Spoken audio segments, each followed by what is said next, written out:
जय श्री कृष्णा। कैसे हैं आप सब लोग। बुध राशि परिवर्तन कर रहे हैं। देखिए 21 अगस्त से लेके 26 अक्टूबर तक बुध कन्या राशि में आ रहे हैं। अब बुध जो कन्या राशि में आए हैं, देखिए बुध की दो राशियां होती हैं, एक मिथुन राशि एक कन्या राशि। और कन्या राशि इनकी फेवरेट राशि है। जैसे होता है ना कि बहुत घर होते हैं लेकिन एक घर आपको प्रिय होता है, वैसे ही बुध को अपना ये घर कन्या राशि बहुत पसंद है। अब मूल त्रिकोण राशि है, कन्या राशि इनकी फेवरेट है, तो हमारी राशियों पर किस तरह से प्रभाव पड़ेगा उसके बारे में बात करेंगे। देखिए ये अवधि 26 अक्टूबर तक रहने वाली है। 21 अगस्त से लेके 26 अक्टूबर तक बुध कन्या राशि में रहेंगे। बुध है क्या, देखिए बुध का जो एक तरह से दर्जा है वो प्लेनेट में वो एक राजकुमार का दर्जा है। अगर आपका बुध अच्छा है तो आपकी उम्र कितनी हो लेकिन आप यंग नज़र आते हैं। आप में गजब की बोलने की क्षमता होती है, वाणी के कारक हैं। बुध कम्युनिकेशन स्किल आपकी जो है वो बुध निर्धारित करता है। जितने आईटी सेक्टर है, बिजनेस है, क्रिएटिविटी, सब बुध के इर्द गिर्द आती है। बैंकिंग सेक्टर भी बुध के अंतर्गत आते हैं। अब हमारी राशियों पे जो प्रभाव पड़ेगा, वैसे तो मूल त्रिकोण राशि बुध की है लेकिन आपकी ग्रह दशा, आपकी कुंडली, उस पर बहुत कुछ डिपेंड करता है कि बुध की स्थिति आपकी जो राशि में है या जो आपके हॉरोस्कोप में है वो कैसी है। तो ये 50% तक काफ़ी हद तक सही होती हैं, क्योंकि ये जनरल प्रिडिक्शन है, ग्रहों के गोचर पे गणना करी जाती है। और जब भी आप राशिफल मेरा देखें तो आप चंद्र राशि के अकॉर्डिंग देखिए, क्योंकि ग्रहों का जो गोचर होता है वो चंद्र राशि के अकॉर्डिंग ही होता है। तो बुध के बारे में तो हमने जान लिया कि बुध है क्या। अब बुध जब राशियों पे आएंगे, मतलब परिवर्तन करेंगे, तो हमारे जीवन पे बहुत ज़्यादा इफेक्ट पड़ेगा। क्योंकि बुध अगर कमज़ोर होते हैं तो हमारे लिए बहुत मुश्किल हो जाता है। काम धंधे अचानक से रुक जाते हैं। काम जो बिजनेस के, क्योंकि कारक हैं, आपकी वाणी के कारक हैं, अगर अच्छे नहीं हैं बुध तो वाणी के कारण आप काफ़ी काम बिगाड़ लेते हैं। तो चलिए स्टार्ट करते हैं मेष से लेकर मीन तक की राशियों के बारे में कि आखिर बुध जो राशि परिवर्तन कर रहे हैं, अपनी मूल त्रिकोण राशि में आ रहे हैं, तो हमारी राशि पे किस तरह से प्रभाव पड़ेगा। तो प्रथम राशि मेष राशि से लेते हैं। देखिए मेष राशि में समझते हैं बुध कहाँ के स्वामी हैं, यानी किस घर के स्वामी हैं। देखिए ये हैं तीसरे घर के और छठे घर के। बुध मेष राशि में तीसरे और छठे घर के हैं। अब तीसरा घर होता है हमारा पराक्रम का, छठा घर होता है हमारे रोग रिपु और ऋण का होता है। तो अब क्या है, जब छठे घर में जब भ्रमण करेंगे तो हो सकता है आपके ऊपर जो ऋण है वो कम हो जाए। आप वाणी से अपने काम बनाएं, नई शुरुआत करें, नए बिजनेस का एक तरह से आप नींव रखें और आपके काम बनने लगें। बस थोड़ा सा स्वास्थ्य का आपको ध्यान रखना पड़ेगा, क्योंकि छठे का रोग का भी होता है। तो रोग से रिलेटेड आपको दिक्कत हो सकती है, जैसे स्किन की डिजीज़ है, क्योंकि बुध क्या क्या देते हैं आपको, वाणी से रिलेटेड दिक्कत दे सकते हैं, स्किन से रिलेटेड दे सकते हैं। तो आपको उससे आपको थोड़ा सावधान रहना पड़ेगा, अदरवाइज़ काम आपके बनेंगे। और काफ़ी अच्छे तरीके से अगर आप अपने पे डिपेंड होकर अपने इमोशन को कंट्रोल करेंगे तो जाकर आपके जो काम हैं वो ज़्यादा अच्छे होंगे। अदरवाइज़ ये है कि टाइम अच्छा है लेकिन बस रोग से आपको सावधान रहना है। अब आती है वृषभ राशि। देखिए वृषभ राशि में बुध कहाँ के स्वामी हैं, बुध हैं तीसरे घर के स्वामी और पंचम घर के स्वामी, यानी पंचम घर में जब भ्रमण करेंगे तो पंचम घर हमारी बुद्धि, विवेक, हमारे लव अफेयर्स का होता है। आपके प्रेम प्रसंग में बहुत ज़्यादा प्रगढ़ता आ जाएगी, आपके अच्छे हो जाएंगे रिश्ते। अगर कुछ मिसअंडरस्टैंडिंग है तो वो मिसअंडरस्टैंडिंग दूर होगी, आपके काम बनेंगे।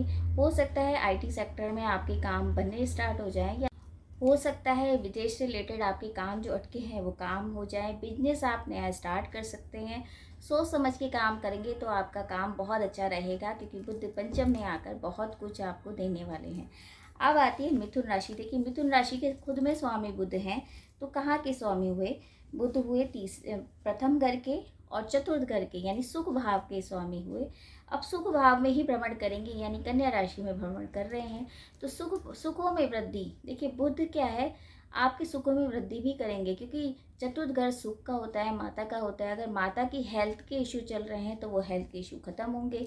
आपके अंदर गजब का कॉन्फिडेंस आएगा, बिजनेस में आप तरक्की कर सकते हैं। अगर थोड़ा सा आप अगर वाणी पे कंट्रोल करेंगे तो सुखों में वृद्धि के साथ आपके नए बिजनेस की शुरुआत भी हो सकती है।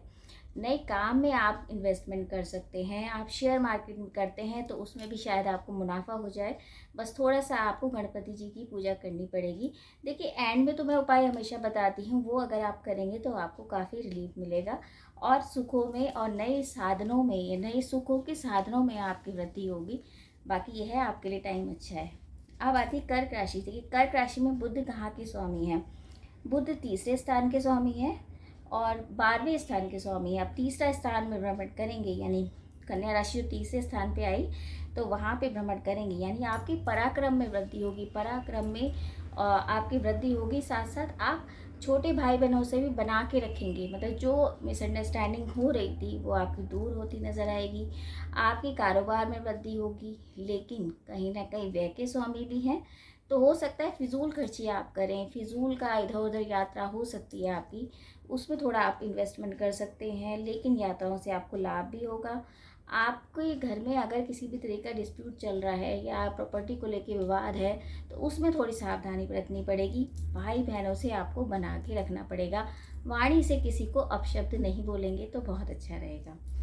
अब आती है सिंह राशि। देखिए सिंह राशि में बुध कहाँ के स्वामी हुए? बुध हुए दूसरे स्थान के स्वामी और 11वें स्थान के स्वामी, यानी कि दूसरा स्थान धन भाव में। धन भाव में भ्रमण करेंगे, धन भाव में भी होगा और साथ साथ ये वाणी का भी घर कहलाते हैं, कुटुंब का घर कहलाता है।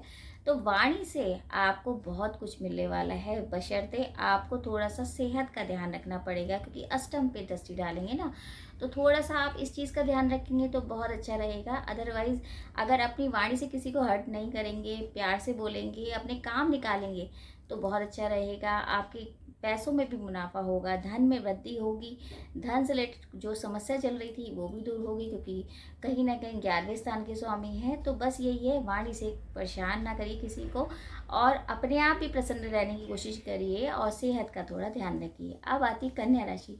देखिए कन्या राशि में तो वैसे ही बुध आ ही रहे हैं। लग्न में जब बुध होंगे, कन्या राशि में कहाँ कहाँ के स्वामी हुए? देखिए एक तो लग्न के हुए, एक हुए 10वें घर के यानी कर्म भाव के स्वामी हुए। और जब लग्न में बुध होंगे तो आपके अंदर गजब की जो है एक पावर आएगी, एक कॉन्फिडेंस आएगा, आप कर गुजरने वाली जो है सोच आपकी आएगी, बुद्धि, क्योंकि बुद्ध जो है बुद्धि के कारक हैं। आपका दिमाग चलेगा कि मैं किस तरह से क्या करूं, किस तरह से मुझे काम में जो असफलता मिल रही है तो उसको कैसे मैं दूर करूं, इस तरह की सोच जब आएगी। और कर्म भाव में तो जैसे आप कर्म करेंगे वैसे ही आपको रिजल्ट मिलेगा और आपका काम बहुत अच्छा चलेगा, अगर आप थोड़ी सूझबूझ से करेंगे। सूझबूझ इसलिए कह रही हूँ क्योंकि आप कहीं ना कहीं दूसरों पर डिपेंड हो जाते हो, तो वो ना करके अपनी बुद्धि से काम करेंगे तो आपका काम बहुत अच्छा चलेगा। क्योंकि ये जो 67 डेज़ हैं इसी में बुध रहेंगे, और लग्न में बुध होने का मतलब है कि आपकी वाणी में तेज आएगा ही आएगा। अब आती है तुला राशि। देखिए तुला राशि में बुध कहाँ के स्वामी हैं? बुध हैं एक तो 12वें घर के स्वामी हैं और एक भाग्य भाव के यानी नवम घर के स्वामी हैं। अब देखिए भाग्य भाव में तो हैं, लेकिन ये है कि कहीं ना कहीं अब देखिए मतलब 12वें घर में जब भ्रमण करेंगे बुध, बेशक वो भाग्य भाव के भी स्वामी हैं, लेकिन 12वें में खर्चा होना, यानी 12वां घर जो होता है हमारे खर्चे का, व्यय का, हमारे जितने भी हमारी जो इनकम है उसको किस तरह से आप पानी की तरह बहाते हैं वो भी कहीं ना कहीं डिनोट करता है।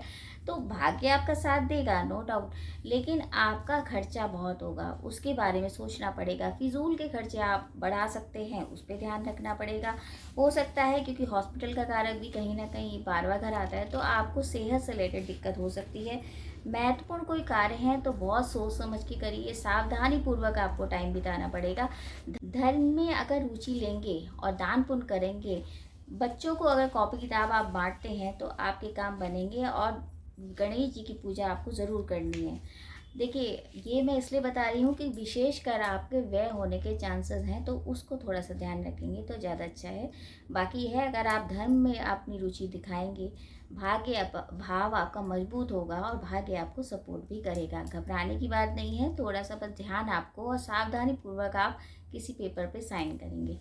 अब आती है वृश्चिक राशि। देखिए वृश्चिक राशि में बुध कहाँ के स्वामी हैं? बुध अष्टम घर के स्वामी है और 11वें घर के। देखिए अष्टम घर के स्वामी तो हैं, लेकिन 11वें घर में भ्रमण करेंगे। आपकी लाइफ में अचानक से चेंजेस आएंगे, अचानक से आपके काम में मन नहीं लगेगा, तो उसका थोड़ा ध्यान रखना है। किसी के बहकावे में नहीं आना है, किसी को कुछ नहीं बोलना है, क्योंकि आपका कहीं ना कहीं वाणी का जो स्तर है वो खराब हो सकता है, उस बात का ध्यान रखना, क्योंकि वाणी के कारक हैं। तो बहुत सोच समझ के किसी को आपको बोलना है, वरना दिक्कत आ जाएगी। बनते बनाते कार्य भी बिगड़ जाएंगे, क्योंकि वाणी, क्योंकि 11वां घर जो होता है पैसों से रिलेटेड, धन से रिलेटेड होता है, लेकिन वाणी से आप क्या करेंगे, काम बिगाड़ सकते हैं। तो उसका थोड़ा सा ध्यान रखें। अदरवाइज थोड़ा सा ये है कि सेहत से रिलेटेड आपको, वाणी से रिलेटेड या कानों से रिलेटेड आपको दिक्कत हो सकती है, उसका ध्यान रखिए। अब आती है धनु राशि। देखिए धनु राशि में बुध कहाँ के कारक हैं? बुध है एक तो 7वें घर के मालिक हैं और 10वें घर के। अब 10वें घर में भ्रमण करेंगे बुध कन्या राशि में, तो 10वां घर हमारे क्या होता है, कर्म का होता है। तो जैसे हम कर्म करेंगे, बुद्धि से हम काम करेंगे, हमारा काम जमेगा। हमारी जो धन वृद्धि नहीं हो पा रही थी, वो टिक नहीं रहा था धन, वो भी टिकेगा। ईश्वर ने चाहा तो हो सकता है नहीं, आप वाहन भी ले सकते हैं, मकान बना सकते हैं। बुद्धि से काम लेंगे तो आपका काम बहुत अच्छा चलेगा। विवेक भी होना चाहिए, ऐसा नहीं कि बुद्धि और ओवर कॉन्फिडेंस में आप काम बिगाड़ दें। थोड़ा विवेक से काम लेंगे, काम निकालिए अपना लोगों से, और जो आपके रुके हुए ऋण वगैरह हैं वो भी आपके दूर होते नजर आएंगे। बस यही है, थोड़ा सा ध्यान आपको अपने पे रखना है। हालांकि ओज बहुत आएगा, तेज बहुत आएगा, कॉन्फिडेंस में वृद्धि होगी, और कर्म भाव में जब बुद्ध होंगे तो बुद्धि तो अपने आप चलनी चलनी है। तो अच्छी जगह बुद्धि चलाएंगे तो सही रहेगा। अब आती है मकर राशि। मकर राशि में जो बुध हैं वो कहाँ के स्वामी हैं? बुध हैं एक तो छठे भाव के, एक भाग्य भाव के। देखिए भाग्य भाव के तो हैं लेकिन छठे से रिलेटेड है ना, तो भाग्य भाव में भ्रमण करेंगे, छठे में आपका स्वामी बने हुए हैं। तो यानी कि संगत का आपको इफेक्ट हो सकता है, लेकिन ये है कि अगर आप निर्णय अपने ऊपर यानी अपनी सोच से लेंगे तो बहुत अच्छा रहेगा। छठे यानी भाग्य में तो वृद्धि होगी, लेकिन कहीं ऐसा ना हो कि भाग्य में वृद्धि हो, भाग्य सपोर्ट करे और छठे भाव के स्वामी हैं तो यानी ऋण में चला जाए पैसा, है ना। तो उस चीज़ का आपको ध्यान रखना पड़ेगा, वरना ये है कि बुध अगर सोच समझ के आप करेंगे तो किसी को पैसा नहीं देना है, फिजूल खर्ची नहीं करनी है, तो आपके काम बनेंगे। क्योंकि भाग्य भाव में भ्रमण करना तो अच्छी बात है, लेकिन छठे से रिलेशन हो गया ना, तो उससे थोड़ी दिक्कत हो सकती है, उस बात का ध्यान रखिए। संगत का विशेष ध्यान रखिए। अब आती है कुंभ राशि। देखिए कुंभ राशि में बुध कहाँ के स्वामी है? बुध अष्टम के हैं और पंचम के स्वामी हैं, जिसमें अष्टम में भ्रमण करेंगे। ठीक है, तो अष्टम भाव यानी कि छुपा हुआ, सावधानी बहुत बरतनी पड़ेगी आपको अपने काम में। किसी पे विश्वास नहीं करना है, किसी भी डॉक्यूमेंट पे साइन नहीं करना है, क्योंकि आपको बहुत मुश्किल हो जाएगी। पढ़िए, अच्छी बुद्धि से काम करेंगे तो अच्छा रहेगा। देखिए ऐसा नहीं है कि अष्टम भाव खराब ही होता है, अष्टम भाव का मतलब छुपा हुआ, यानी हो सकता है छुपे हुए शत्रु आप पे हावी हो जाएं। थोड़ा वाणी पे आपको कंट्रोल करना पड़ेगा, वाणी से किसी को हर्ट नहीं करना है। बहुत सोच समझ के, अगर कोई प्यार से बात कर रहा है तो उसको ये सोचिए कि वो क्यों कर रहा है ना, उसको देखिए, उसको समझिए। एकदम किसी पे विश्वास नहीं करेंगे तो बहुत अच्छा रहेगा, क्योंकि ये 67 डेज बहुत काफ़ी ज़्यादा है। तो उसमें आपको इस तरह से बिलीव नहीं करना है, किसी को साइन नहीं करना है, किसी भी पेपर पे साइन नहीं करेंगे। आप बहुत सोच समझ के काम करेंगे तो अच्छा रहेगा, सावधानी बरतेंगे तो बहुत अच्छा रहेगा। अदरवाइज़ अगर आप किसी पढ़ाई के तौर पे आप सोच रहे हैं कि मुझे कोई एजुकेशन लेनी है, तो वो आपके लिए बहुत अच्छा है। संतान से रिलेटेड आपके काम बनेंगे, विवाह के भी हो बने हुए हैं। अब आती है अंतिम राशि, मीन राशि। देखिए मीन राशि में बुध कहाँ के स्वामी हैं? बुध हैं तीसरे स्थान के और 7वें स्थान के, यानी 7वें स्थान में भ्रमण करेंगे। अब 7वां स्थान हमारे पार्टनर का होता है, हो सकता है हमारी बनी बनाई पार्टनरशिप टूट जाए, हो सकता है हमारे जो स्पाउस है, जो हमारा पार्टनर है, उससे हमारी अनबन शुरू हो जाए। तो बहुत सोच समझ के वाणी का यूज़ करते हुए आपको वाणी पे कंट्रोल थोड़ा सा अवॉइड करिए। थोड़ा सा जो भी हो रहा है उसको थोड़ा सा सोचिए, समझिए, मेडिटेशन करिए, मतलब उसमें इतना मत उलझिए, क्योंकि उससे क्या है आपके व्यक्तित्व पे असर तो पड़ेगा, आपके काम पे भी पड़ेगा, और आपके अंदर एक फ्रस्ट्रेशन होगी। तो इसलिए उन चीज़ों को अवॉइड करके, क्योंकि छठे मतलब तीसरे स्थान में पराक्रम के स्वामी हैं, तो पराक्रम में वृद्धि होगी। आप अपने काम से, अपनी मेहनत से काफ़ी हद तक बहुत सारी चीज़ें कर लेंगे, बिजनेस में मुनाफा हो सकता है, लेकिन बशर्ते अपने ही दिमाग से काम करेंगे। बनी बनाई पार्टनरशिप आपकी टूट सकती है, उसका ध्यान रखिए। और बिजनेस में तो काम बनेगा, और जॉब से रिलेटेड जो प्रमोशन है, न्यू जॉब मिल सकती है, न्यू अपॉर्चुनिटी आपके साथ है, वो आप देखिए। इन सब बातों को छोड़ के अपनी बुद्धि से काम करेंगे तो अच्छा रहेगा। देखिए ये था मेष से लेकर मीन तक की राशि के बारे में, कि बुध राशि परिवर्तन करके जब मूल त्रिकोण राशि में आ रहे हैं तो क्या हाल होगा, क्या हमारी राशियों पे इफेक्ट पड़ेगा। अब जैसे मैं हमेशा बोलती हूँ, केवल इन राशियों पर डिपेंड नहीं होना है, अपने ग्रह भी दिखाने चाहिए। तो अगर आपको किसी भी तरह के क्वेश्चन पूछने हैं तो कमेंट्स बॉक्स में आप मैसेज भी कर सकते हैं। अदरवाइज़ आप उपाय क्या करें? देखिए, बुध आ रहे हैं मूर्तिकोण राशि में, तो प्रसन्न हो सकते हैं। तो क्या करें प्रसन्नता के लिए उनकी? देखिए, आप गणपति जी की पूजा करिए। गणपति जी का डायरेक्ट संबंध बुद्ध से, क्योंकि बुद्धि और विवेक का जो स्वामी है गणपति जी हैं, सरस्वती जी हैं। तो इन दोनों का अगर आप पूजा करते हैं, इन दोनों के अगर आप मंत्रों का जाप करते हैं, ओम गंग गणपते नमः, ओम बूम बुद्धाय नमः, इनके जाप करते हैं तो बहुत अच्छा रहता है। हरी चीज़ों का दान करिए, हरा चारा गाय को ज़रूर खिलाइए। देखिए, वैसे भी ऐसा नहीं है कि बुधवार के दिन ही खिलाना है।